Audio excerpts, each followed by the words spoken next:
Howdy folks, I know what you're asking. She ain't for sale, boys. I'm sorry. You're looking at this pristine piece of American engineering, thinking, dang, I wish he'd sell that thing. She's mint. I can't get rid of it. That and it used to belong to my granddad, so I've had it for about 16 years. Anyways, it needs some little things, some little maintenance items. It's got this little flaw where it well, the windshield wipers will just quit when it's raining pretty good. Typically, when you're really trying to see, it's not good. Anyway, I'm gonna change the wiper control board, and if you got a Chevrolet like this and you wonder why your wipers are acting crazy, this could be your problem. I'll show you how to change it. And then also, the old thermostat is stuck wide open, so we're gonna change that too. Because right now it ain't got any heat in it. And I know you're thinking, you boys live in Florida, what you need heat for? It does get cold here, cold to us anyway. But we're gonna work on a couple of things. It's flaking.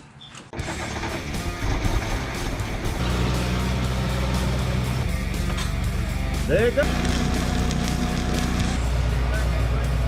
Let's tear down!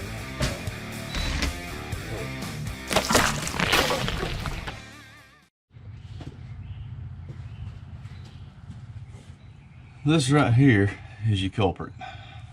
That's going to have your wiper control board in it.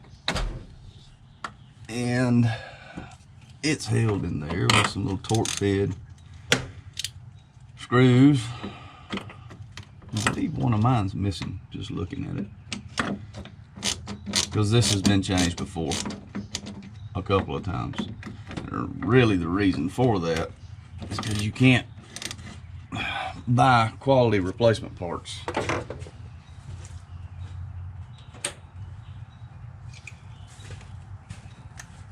There are some that are better than others,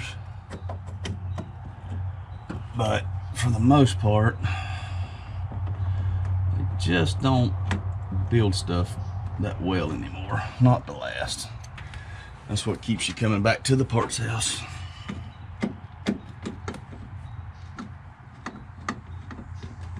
Looks like there should be another screw right there. For some reason or another, I'm missing one.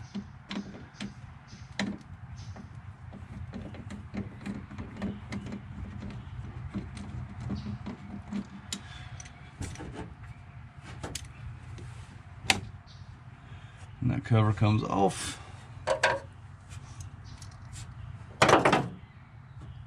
Yeah, I see some nastiness on there.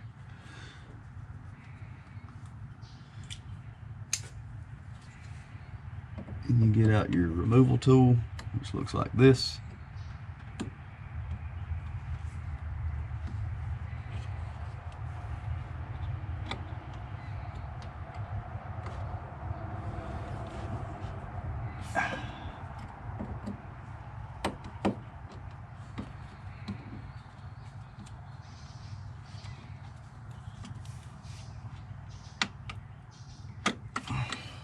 Come out, you little rascalian.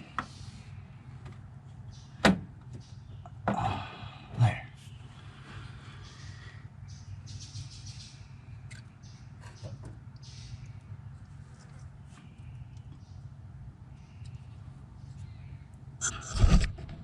Yep. There's your culprit.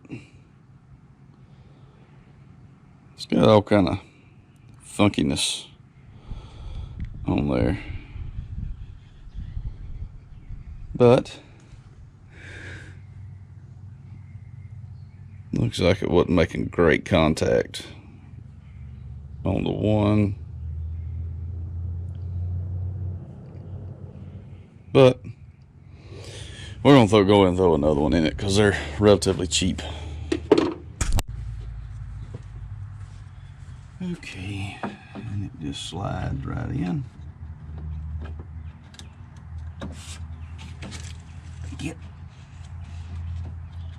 in there. Why? Just go. Yes. That's your spot.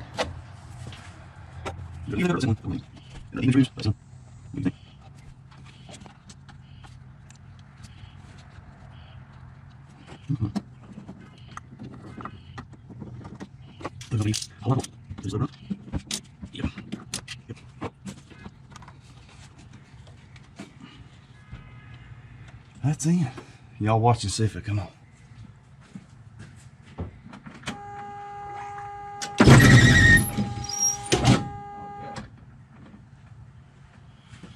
Alright. So that's fixed. Alright, the next project is right down here. This little housing. I do not like these clamps right here. But I left that one because it wasn't quite enough. I added, oh, come here, this one. Oh yeah.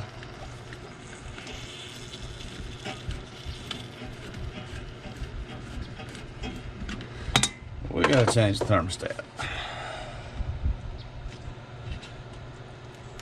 Running without one is a bad idea, and I've done it. When I was a teenager, I had an old truck. I couldn't keep it cool. It was a 65 Ford. No fan shroud. I ran without one in it. And it was basically an old junkyard motor that was in it. Boy, that looks tasty. The stuff that's coming out of there.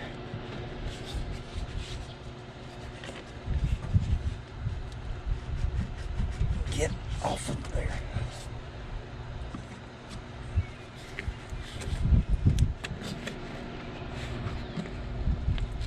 Why? Oh. This is supposed to be the easy part. Oh, there. Holy potatoes. Alright, that's the other way.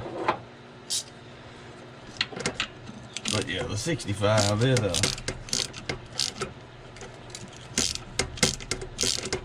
it wanted to run hot, so the radiator was crappy. It couldn't build any pressure without building new leaks. So I ran that one with no thermostat. Had a mud truck, same situation, no thermostat.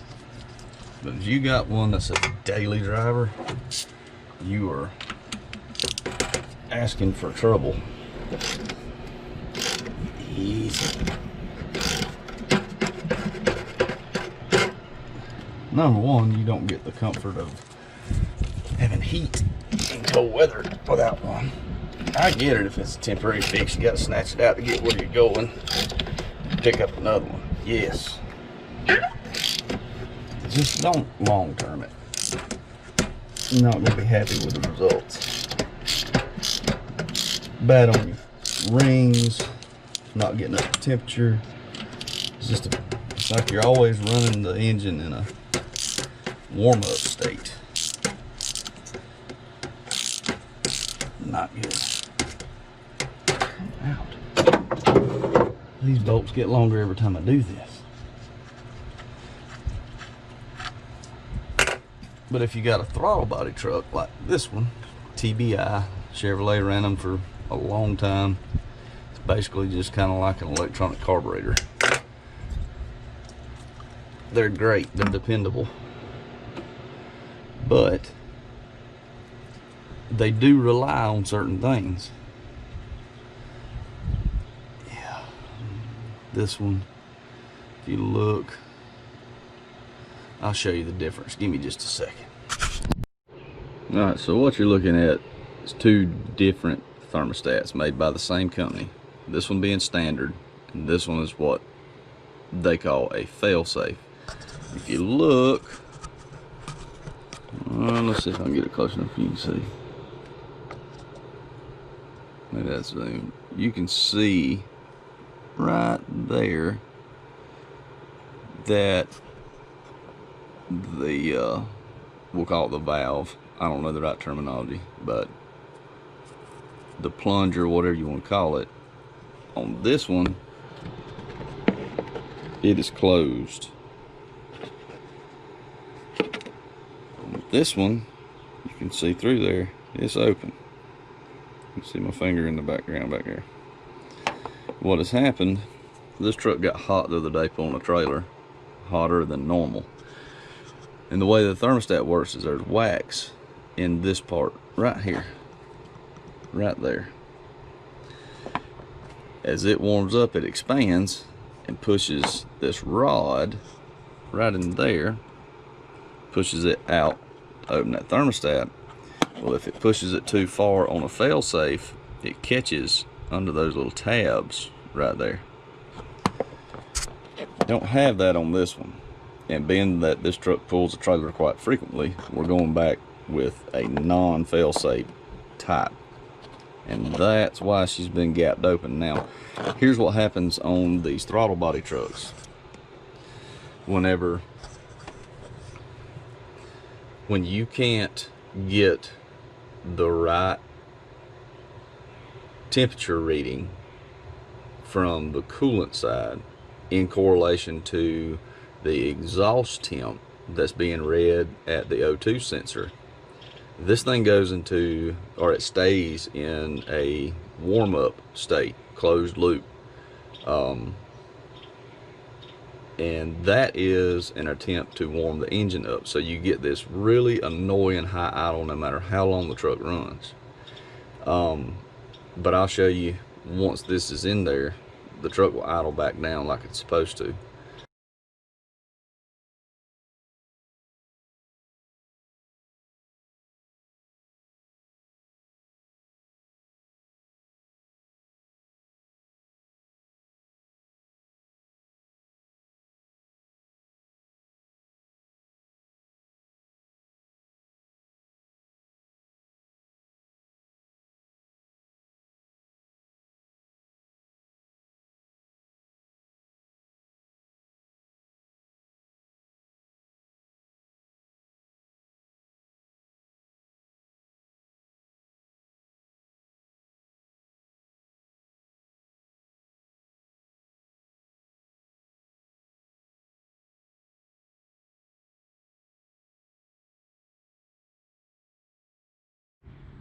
Before I go cranking it up and getting it hot, I'm gonna tell you about a problem I had. It was a crazy erratic idle. And this piece right here is the throttle position sensor. And there's your pigtail that plugs into it. The pigtail was my problem. I had a very erratic idle. Some days it would idle fine, never give me a problem. Some days it would race. Wait, when you'd be trying to idle, it would, or just like sitting still at a red light, it would idle up really, really high. Then it'd just about die. It was doing all kind of crazy stuff. I knew that the distributor had a lot of miles on it, so I put a new distributor in it. No change. Added extra grounds. There's an extra ground wire right there coming up, crimped in, going to the ground wire in there, running straight over here to this one. I mean, I did everything I could think of. Looked and looked and looked on the internet. Never saw anything about that right there really to speak of. And I was at the point I was fixing to do a carburetor on this truck. I mean, it had beat me. And I came home one day and it was doing that crap, and I said, you know, I'm gonna give it one more look. Had the truck running and I want to take the breather off of it. And when I did, when I rocked the breather, it changed the idle. I rocked it the other way, it changed again. So I got to looking, and this clip right here on that pigtail had broke, and I had overlooked it. So this wasn't plugged in tight anymore. And that's what the problem was. So we changed that pigtail out. No more idling problems.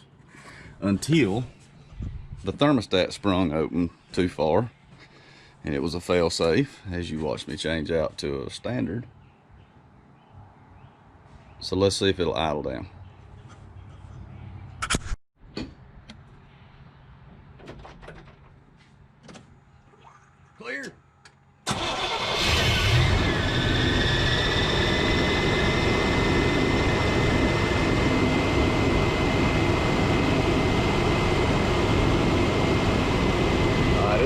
closed loop right now.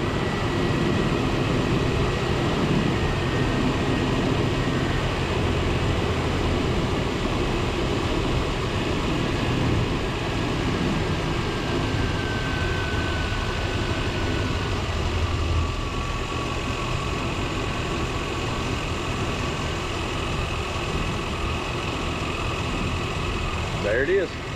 That's where it's supposed to be.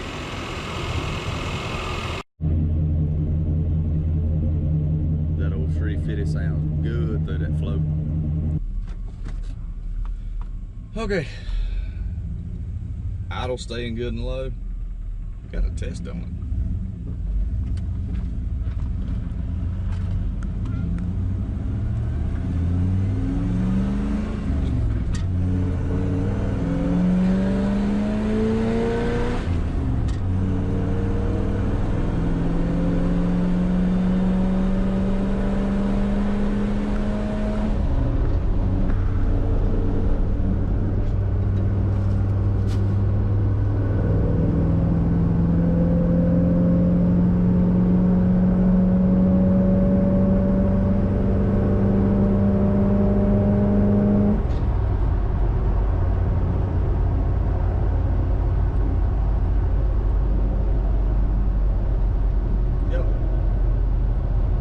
Thermostat opened.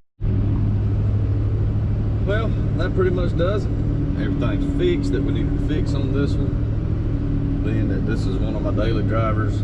Yeah, it's old 93, but I love this old truck. And I don't really want, I mean, there's a lot of really cool, really nice features on newer ones. And they're very nice, don't get me wrong. But for me, I really can't justify buying a brand new truck. I don't need it. I like this one. When it has a little hiccup, I fix the problem, keep driving. I just don't see making a big truck payment every month. It just doesn't make sense to me. Not for my situation. Now if I, traveled all the time, yeah, I'd probably go buy something new. But I just don't. I like having a truck that's simple to work on, and don't be afraid to undertake something. There's so much knowledge on the internet nowadays that it's at your fingertips. Just click on it, get it, do it. I've never textured sheetrock before, but you saw me do that. Very simple. It did what I needed it to do for what I'm working on. Biggest thing I'm saying is we call it American tradesmen because we'll jump off in anything. Not scared to. I'd rather do it myself, learn something, save a little bit of money. Anyway, we appreciate you guys watching. Really like it if you click the old like button down there. It helps us out a ton. And consider subscribing and clicking that notification bell so that way you know whenever we put something new out, because there's never any telling what it's going to be. So thanks again, guys, and I'm gonna go see what else I can get into. See you around.